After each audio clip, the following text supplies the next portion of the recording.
Hey everybody, Guy here from Chit Chat. Thanks so much for listening. I hope you're having a really great day, driving around, running errands, or maybe you're folding laundry or working out at the gym. We're thankful to have you along for the ride. Today was a really fun podcast. I just got done recording with Susan Dean.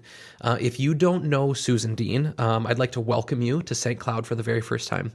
Susan has been an important member of our community, helping welcome people for many years. And today was a really fun, just a really fun chat. As we walked down the stairs into the studio, Susan kind of freaked out about the basement that we're in.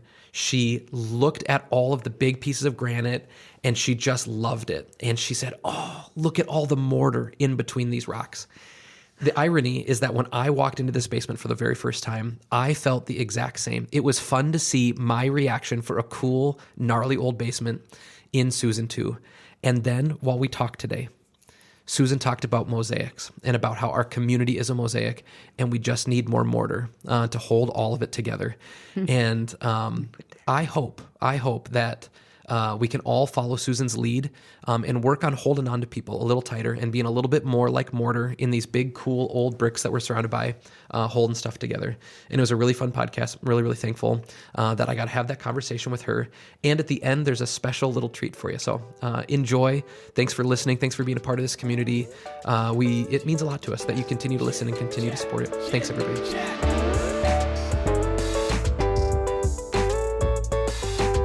Susan, thanks for coming and joining us on the podcast. Really appreciate having you here. Oh, thanks for having me. I'm nervous, but let's go ahead and see what happens. So here in the dungeon. With great confidence, Susan, I'm going to tell you, don't be nervous because you and I have already been sitting and talking for 20 minutes and you have done a wonderful, lovely job. So it's a chit chat, right? It's a chit chat. That's it. Susan, for the exactly two people that listen to this that have never met you before and don't know you because you know so many people, would you just introduce yourself, tell us who you are, and tell us a little bit more about the Newcomer Service? Okay. Well, I'm Susan Dean, and I am originally from St. Cloud. Mm-hmm. My family I was raised here with parents who owned a business. I was brought up in an entrepreneurial business. I have two sisters and a mom who was killed in a car accident in St. Cloud when I was 12 years old. St. Cloud was an amazing place to grow up in. You wake up in the morning and Mom would say, "Here's breakfast." And then after breakfast, the next thing was just be home for dinner. Yeah.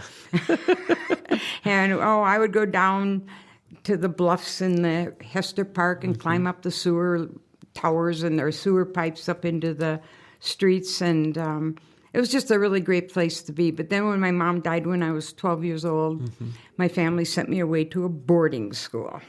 Where was the boarding school at? It was in Faribault, and it was called St. Mary's. And it was now known as St. Mary's in Shattuck. Yeah. We have a client in Faribault. You do? And so I spend a fair bit of time in Faribault. And so I know Shattuck St. Mary. Well, my school was the prison on the hill. Okay.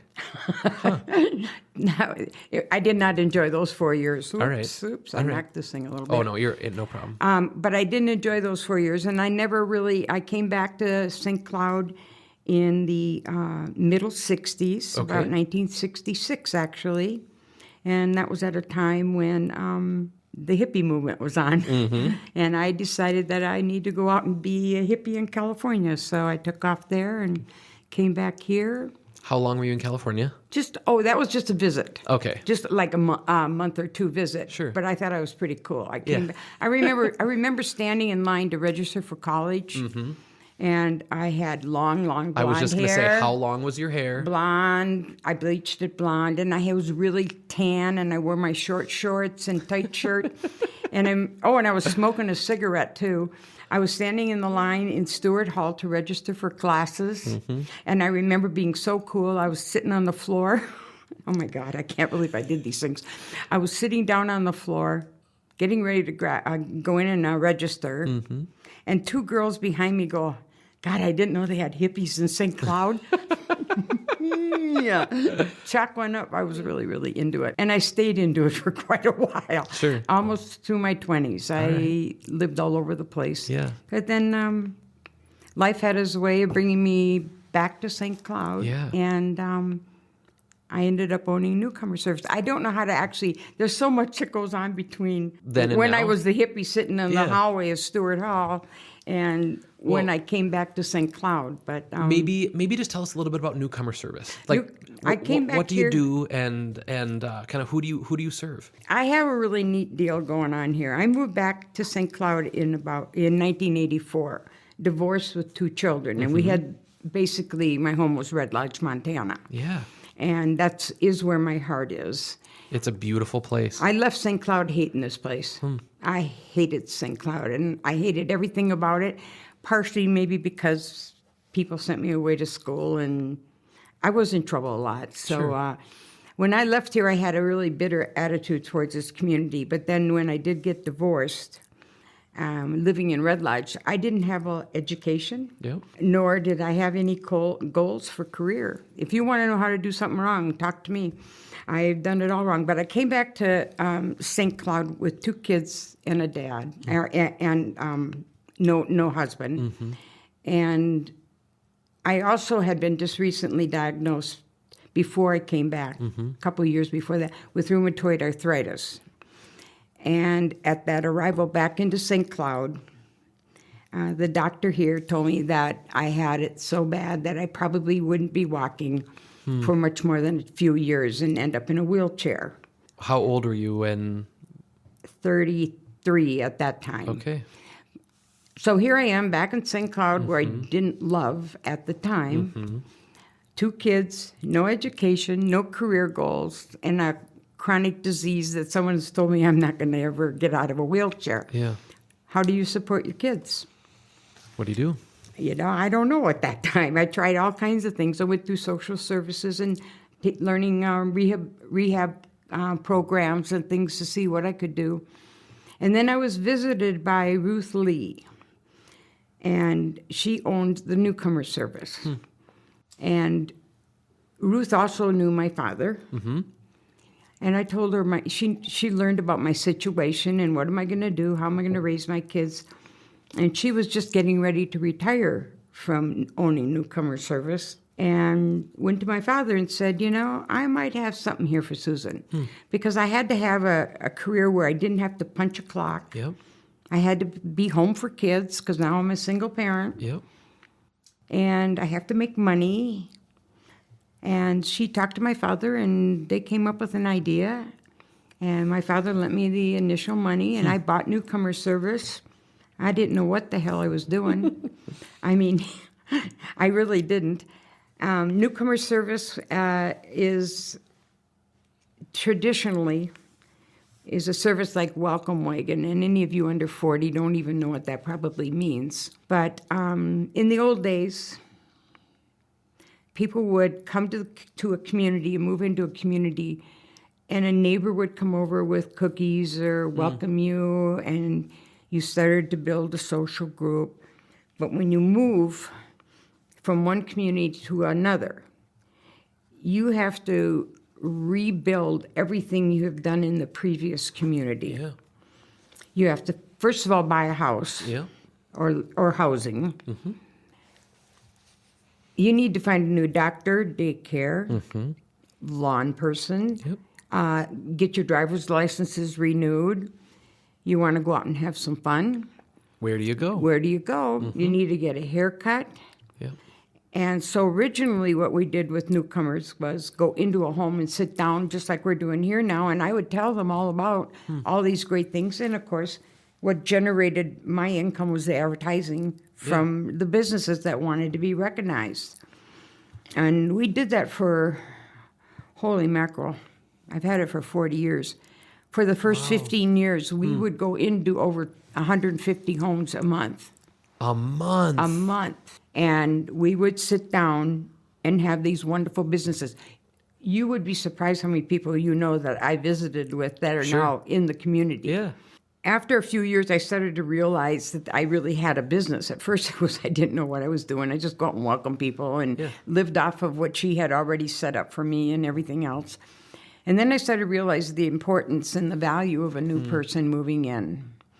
And I still, to this day, have spent 40 years on the streets trying to not only educate businesses, but to provide a service to new people so that they can find all the things that they've been looking for. And if anybody who is not ever relocated will never believe how much work it is to be new to community. And the hardest thing is getting socialized. Yeah. And that's still challenging. Yeah. That's still really, really hard. So now we stopped doing home visits for several reasons. I had a staff of people that would go out and do home visits. One of the reasons we quit doing it is we got into some precarious situations. Sure. I've been in homes with guns, drugs, and showed several women to the shelter. Finding houses in the middle of the winter that were coming and didn't put on their yard light. Oh my God, I thought I would die. Finally, we did have an accident. We had somebody in our business. So we decided to quit doing home visits and go to direct mail. And direct mail is still what we use today. Yeah. We have all kinds of different categories of things that people need, things for their homes, things for their family and children.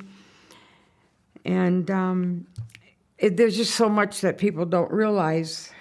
What was that transition like to have a business that was done in a certain way for a really long time, and then to make a big, massive pivot like that? You know, what was it like to make that change? Well, first of all, I had to find out how we were going to do it. Yeah. You know, we were using what we had. We would go out with a bag, Okay. a plastic bag that had somebody's logo on it. Yeah. And hand them coupons and everything else.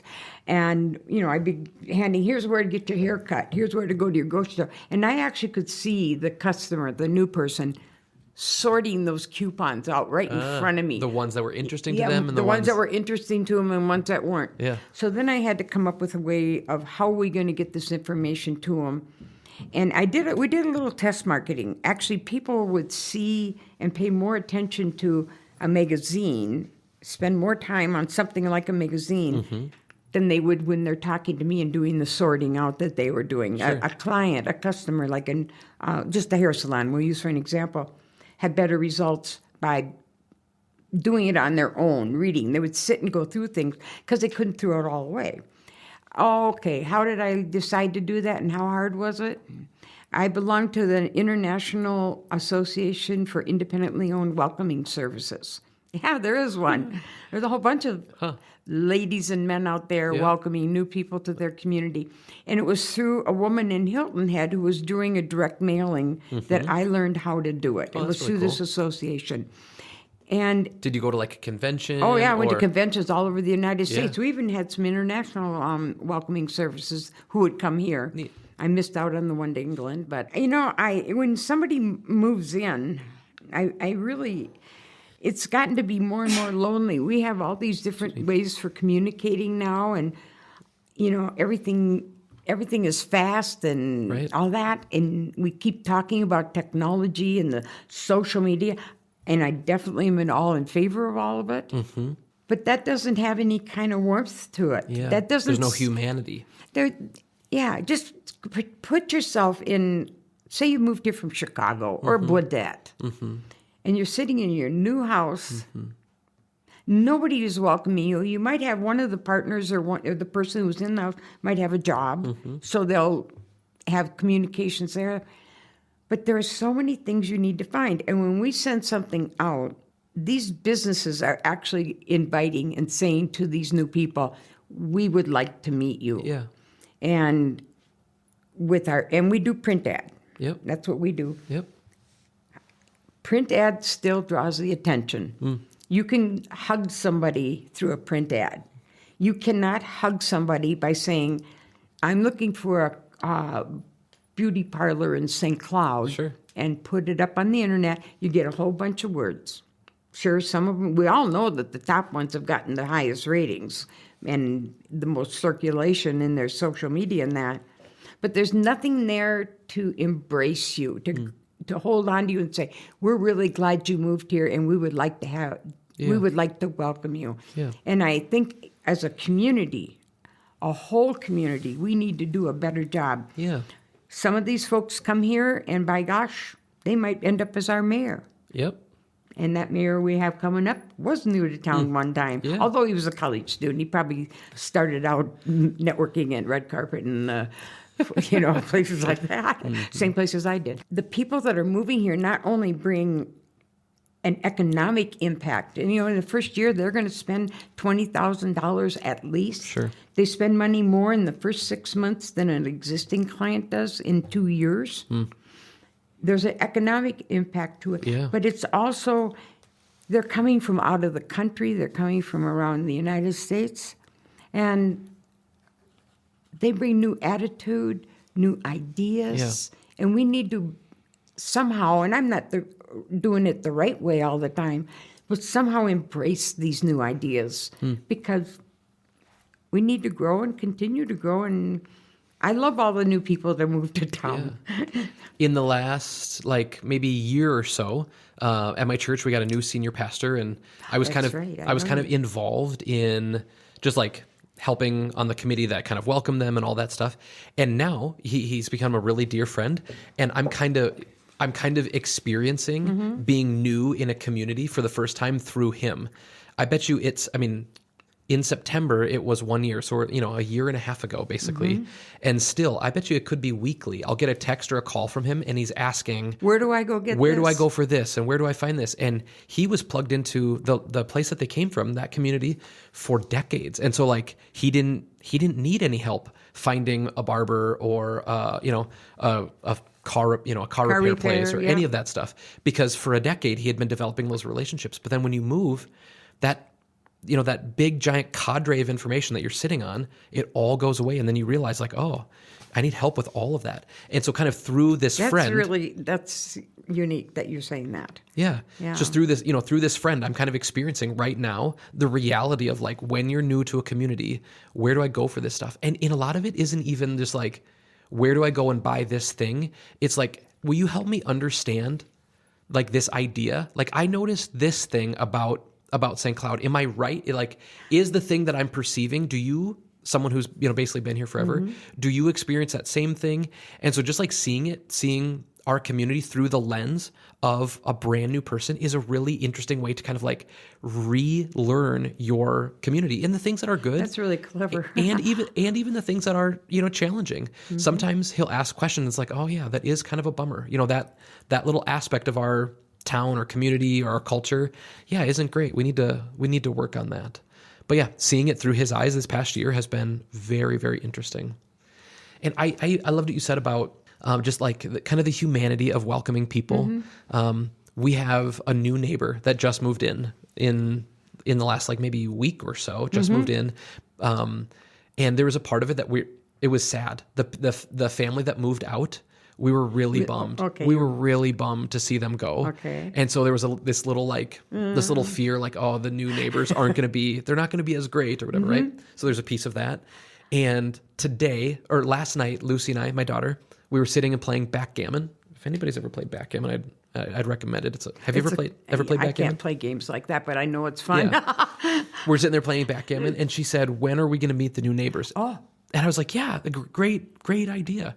And so today while I'm at work, I said, "Hey, do you think," because she loves to bake, she loves to cook, all things. I said, "Do you think that you could make some cookies today?" That's and so good. When I head home today, Lucy will have some cookies made. And then we're going to knock on the door? Yeah. And we're sad that the last neighbors left because we really liked them.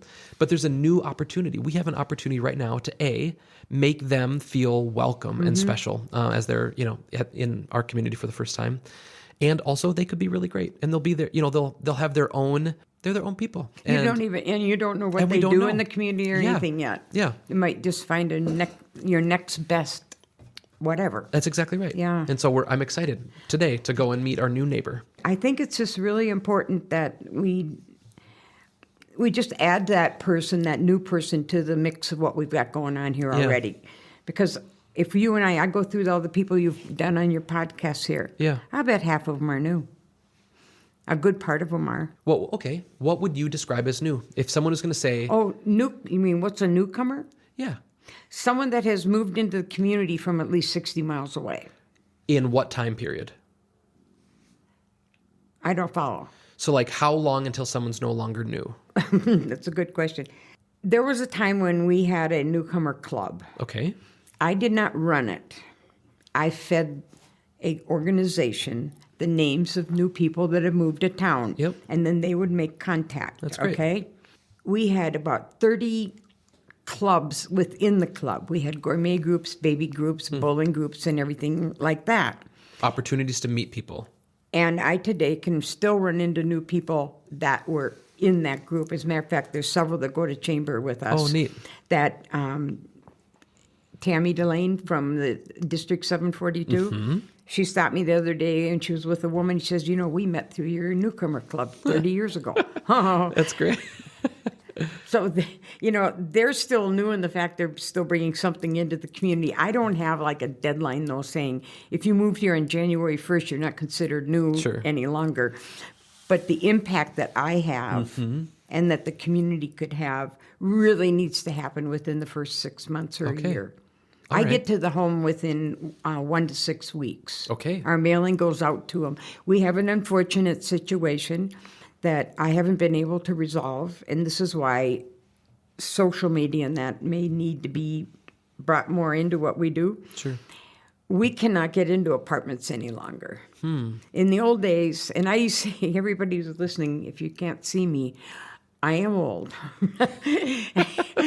So I can say the old days. So here's what I'll say. Before the podcast began, Susan was saying, I think I'm your oldest guest. And I am. And we went through it, and there's a decent chance that Susan It's a pretty good one. is our oldest guest. And I bet I can keep up with most of the 60-year-olds, I believe it. Absolutely.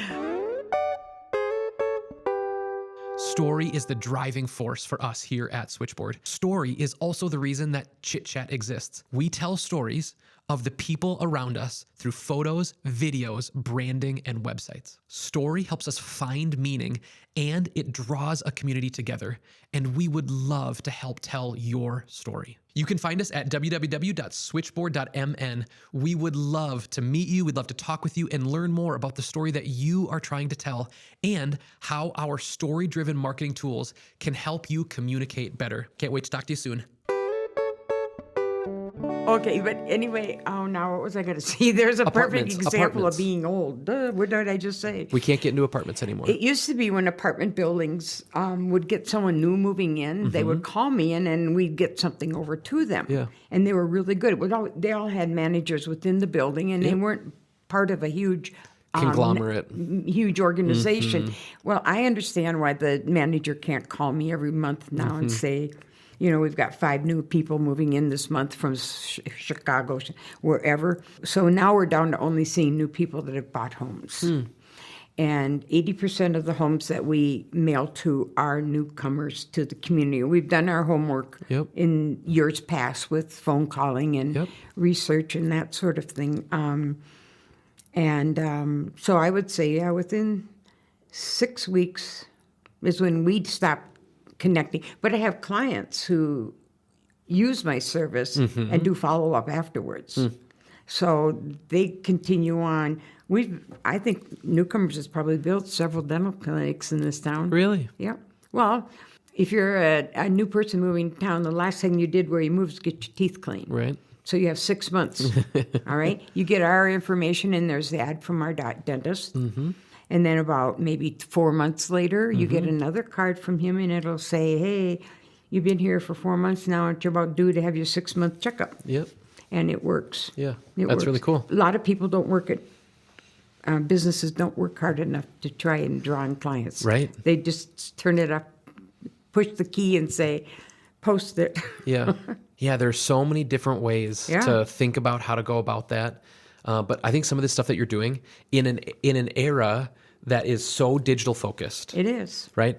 I think there's, for businesses to think creatively about how to approach print. It's something that we do at work all the time is where we're helping people think about going backwards a little bit because there's so much energy and push towards everything's digital, but there's just that much more noise, around in a digital space. And we have seen, for ourselves and for other clients, when you take the time and energy to think about your marketing in a tactile, printed kind of way, there's some really neat really, really, really neat benefits to that. And going to the print ad, when I first bought the business, I don't want to call it competitor because I used to get my names from the St. Cloud Times. Okay. They would hand me all their subscriptions every week. Yeah. I'd go over there on Friday, pick them all up, took them out of the office, go home, write them all down in my little book, and then take the subscriptions back to the Times. But the St. Cloud Times was like the print advertiser. New people would even get the Times before they move here. They'd subscribe to it. Just to like learn the community a little bit. So you get That's the smart. print ad would be in the newspaper. The next grouping of print ad that really got popular was during the phone era. Yeah. And the yellow pages, who had the biggest, best, and brightest ad got the call. Yeah. That is gone away now. Right. I'm standing out. I think we stand out. People come in, move into their new house. There's nothing in their mailbox. Yeah. For months, maybe. Yeah. I show up in their Yeah. mailbox. That's great. No one really knows that they're there. And, I'm never naive enough to think that I'm the only source Sure. for a business. By the way, I want to mention this. Yeah. 99.9% of my businesses are locally owned. Yeah. They're all independently owned Yeah. little businesses in It's town. incredible. Yeah. And I only touch the surface. It's... Yeah. You probably saw our arts, entertainment, and dining directory. That could be twice as big. There's so much to do here. Yeah. Yeah. And I think our biggest enemy in our town is our own selves. What do you mean by that? When, let's say somebody new moves to town and they say, well, let's go downtown for dinner. And then the person that lives here goes, oh, you don't want to go downtown. It's dark. The parking's terrible. We need to be more positive about our community as those of us who live here. Yeah. And wouldn't that be a bummer to move here and then have your neighbor say, you don't want to go down there, or you don't want to have anything to do with that part of town? We just need to be more positive. Yeah. Don't you think? I think so. I mean, I think in general, Not just downtown. I'm talking all. I think in general, it doesn't really matter what the topic is. Choosing a positive kind of approach is much, much better. I don't know if you've heard, Susan, but honey attracts more flies than vinegar does. Oh, I heard that a couple times in my 100 years. Yeah. And I think in all things, if we pick and choose a positive disposition, it's better. I mean, it's better for the people around us, and it's way better for us. If I make a decision that I'm going to be happy about something, or I'm going to have a positive spin on it, I feel better about it. And it doesn't mean that you need to be naive about something. No. But just like choosing, to not be negative or critical about it, it goes a really, really long way I to have a affect hard how we time feel. tolerating negativity. Yeah? A real hard time. Yeah. I could very easily stay in bed on Friday mornings, but I love to get up and go to Chamber Connections and run into 150 people who are all positive. Yeah. And maybe they're faking it. I don't know. But for that moment, I need it for that day, and I get a lot of energy from them. I think it's possible to fake anything one time. One time. And maybe 5 times. But when you see the same people every single Friday morning, and you get lots of that really consistent, positive, happy energy, I think that thing over time is really hard to fake. And so I think you're right. I think Friday Morning Chamber is a really great place with really, really great people. And I think the people that show up to stuff like that, they have great interest in seeing their business and the organizations that they're a part of. They're working hard to see them succeed. And I think by default, they're trying to make their community succeed too. I like being in places like that. I learned so much from going to those meetings. Yeah. Then there's other groups and things in the community too. There's so much good going on. I mean, I get pretty emotional about it. I'm 77 or almost 77, and I don't have enough time to do all these things I want to see happen. I mean, it's a reality. Sure. I mean, as it is for all of us. Yeah. As it is for all of us. I didn't get to this point until maybe 5 or 6 years ago. I never thought what I couldn't do ahead of me. But we have so many amazing things going on around this community. Yeah. And we can't all know everything that's happening. Your podcast has opened the door to many things that I did not know that were even in existence here. Wonderful. But, there's all these players. You've got in the community, you've got city government, you've got organizations, you've got individuals, you've got businesses. And there is so much good going on. Agreed. And I don't understand, and this is the hardest thing for me at my age to understand, is why the hell we can't all get along all the time. If we can go to a meeting on Friday morning with 150 people and all get along, why can't we broaden that to 300 people or 1,000 people? Yeah. And I think that's it's the hardest thing for me to conceive, is why people can't get along. Sure. And not be so critical. It just seems like there's a lot of criticism. And then I turn around and that person's probably doing something that I think is pretty stupid, but I don't want to be critical about it. you know what I mean? Yeah. Yeah. But there are so many people trying to make St. Cloud a good place. Yeah, so many. And when I say St. Cloud, I mean Sartell, Wade Park, Central St. Minnesota. Joe, Central Minnesota, Yep. a really great place to live. And with what I do, I just want the people that are coming here to know that it is a good place and want to stay here. People move. Susan, I got a question for you. Uh-oh. You said that you have limited time. Yeah, I'm 70. I'm going to be 77 in June. Yep. And I mean, there's a reality to life. Yeah. In Minnesota, the average age is somewhere around 80, 81 or 2. Yeah, you all have a grandmother or somebody that lived to 100. We all got a few of those in the family. But the average is around 80. And every time I see the news come on and they say so-and-so died and they were 81, I go, "Oosh." That's only 4 years away. I want to 4 more Christmases. But then also, I want to be here in 100 years to see how all you millennials and all of that pull off all this mess we're leaving you. As it's true for everybody, but if you have limited time, right? I think there's a unique balance between what should you do and what should you do to empower others to do it. Have you started to think about that at all? As you think about, there's lots and lots of work to do. Should you spend your time? And this is true of everybody. But if you're saying you're 77 and the average is 4 more years, which we're going to pray there's a whole lot more for you, Susan. Yeah. But would it be better to not do the work, but maybe to work on helping raise up other people to help do that work? I think I do that every day. Tell me, how do you do it? Well, in what ways? Back to the fact I work with all these entrepreneurs. Yeah. You're going to be going to a connection meeting this Friday. It's it's 2 young women that are starting a new business. I may not be able to give them all the right advice on how to run the business. Sure. Because I've done it all wrong, probably. But I can give them the encouragement and the excitement and passion and let them know they're going to have roadblocks. And I think that's how I'm giving back. Yeah. I don't like talking about my health because it's not something I want people to remember me by. But when I leave here and get home, walk my dog, my day's over. Sure. So I don't have a lot of extra time to be like volunteering in a group and all that. I just think entrepreneurship is the most amazing thing in the whole world. And I think it is what makes a community work. And if you go to another country, and I have traveled, you'll find all over that other country lots of little neighborhoods. And we have them here. We have Sartell. We have St. Cloud. They're spread out a little farther than there in some of the European or Mexican communities. Yep. But entrepreneurship goes way back. Yeah.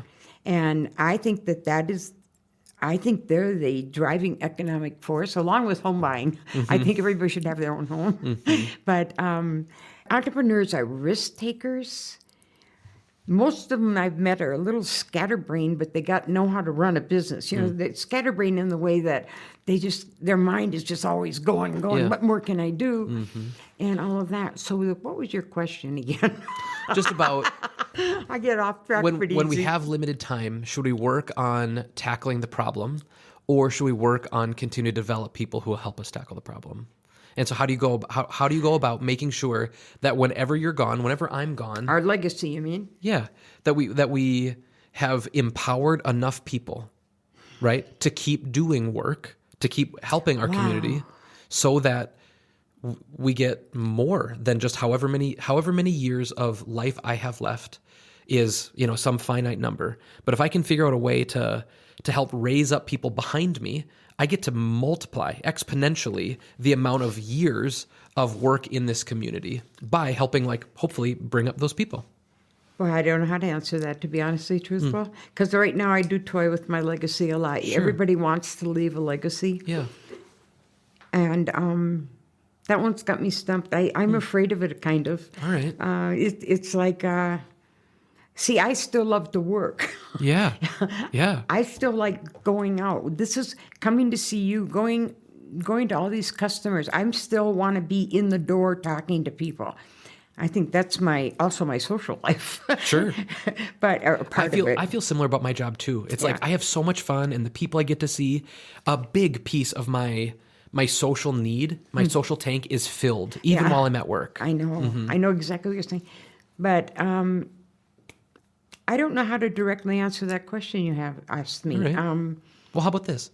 Tell me about, what is your legacy? What do you want to leave behind?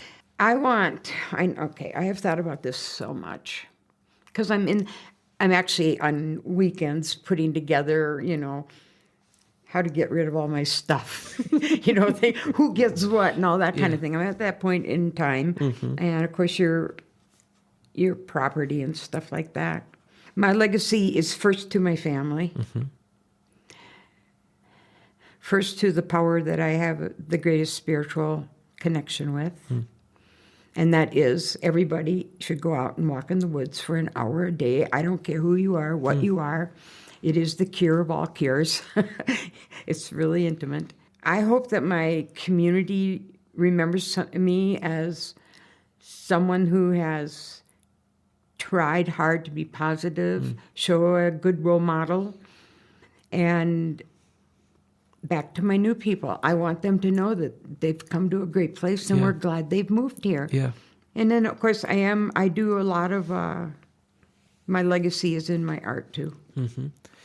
Tell me. I don't know we haven't got time for all that. All right. No, I'm a mosaic artist. Yeah. And that's where I put all my pieces together.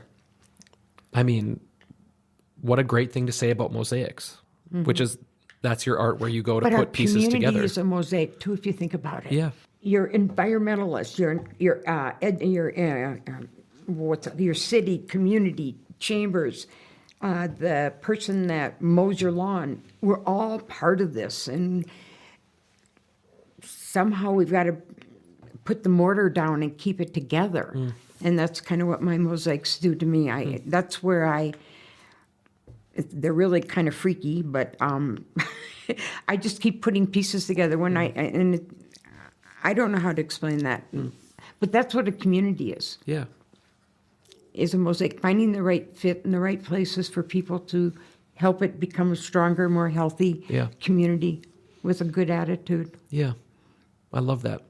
Well, Susan, that's what, the podcast, what we're trying to do in our little world, we're trying to, we're new. I'm only a decade-ish in. Oh, you're doing a great job. But Unbelievable. We're trying to do the same thing, and so I'm thankful that there are people like you who have been working at this for a long time, welcoming people to our community and helping be a really kind of a bright spot and a loud voice for the fact that we have a really, really, really special community here. So you got it right on the loud voice. Yeah. No, this is really, what you're pulling together here could be eventually pulled into a bigger story. Somehow more people need to hear these stories. Yeah. And I think you're doing a great job. I've learned a lot from some of your podcasters. Thanks, Susan. Yeah, and I thought I knew everything. What a valuable lesson to learn, that we don't know everything. Yeah. Susan, on occasion, about once a year at Chamber, you sing a song. Would you sing the song? Would you sing the Chamber song?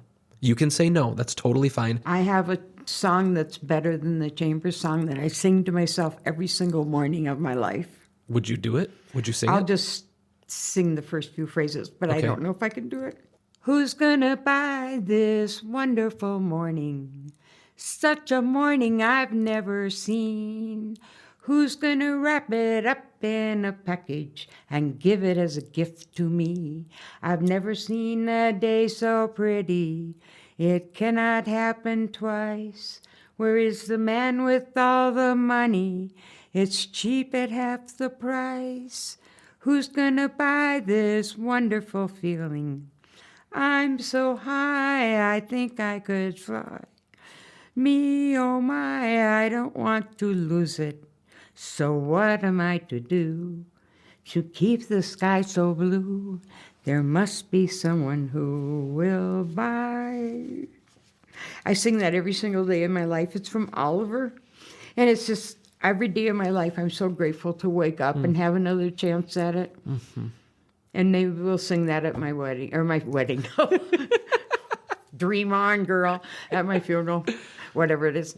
So that was a little more than you expected, I wasn't love it. it? I'm thankful that you sang. I'm not too shy. I appreciate it. Is there someone, something, or some idea that you think deserves a little shout out today for our unpaid ad? Well, I know you do this because I've listened to your podcast, and I thought about it quite a bit, actually. And I think I'm going to give a shout out to the Central Minnesota Arts Board in Foley. Okay. I'm an avid believer that we need more art, and they are a incredible resource. Are you familiar with them? I mean, I maybe don't know the specifics of them, but I've heard of them before. Well, they get money funded from the state, and I don't know all the extent of it, but where all the funding comes in, but they get a lot of money. And artists can apply for grants in several different forms. It can be individual grants to help you grow your business. They have public art grants available, which when we're building up the downtown, I hope we think about that a little bit. Yep. They have teaching art certificates or art grants, and I've gotten 3 or 4 from there now. And it's just a really good resource. Oh, not only just giving you money, they also have programming. Yeah. So Services and tools. yeah, so young people who visualize or dream of being an artist, whether it becomes successful or not, there's a resource there for them to use, and a lot. The Paramount, the Symphony Orchestra, St. John's Boys Choir, there's a lot of big groups that get money from there too. Yep. But then there's a lot of individuals. Yeah. So I give Central Minnesota Arts Board the biggest shout out. Yeah. Wonderful. Well, sweet. What's yours? Mine for today is I think that everybody should sing. And what made me think of this one is just that you were willing to say yes on a podcast when I didn't prep you ahead of time. I think that singing is really, really good. I think sing all the time. I love it. I absolutely love it. I sang a lot as a boy. I was I was a music major in college, and I love singing. I don't really do anything with it now, but other than sing What loud do you at do church. in the shower at night? I mean, No, I'm kidding. yeah. I mean, I like to sing anywhere that I can, especially driving around in the car with my kids. I love singing real nice and loud and making them giggle and laugh. But Susan, thanks for singing with us today. Well, And I think everybody should follow Susan's lead and go sing a little bit today. Well, thank you. This was fun. I don't know what it sounds like after the rerun, but I probably jumped around a little bit. No, it was That's really- something else other people do. It was really great. Thank you, Susan. Thank Really you. appreciate it a lot. Keep it up. Thanks.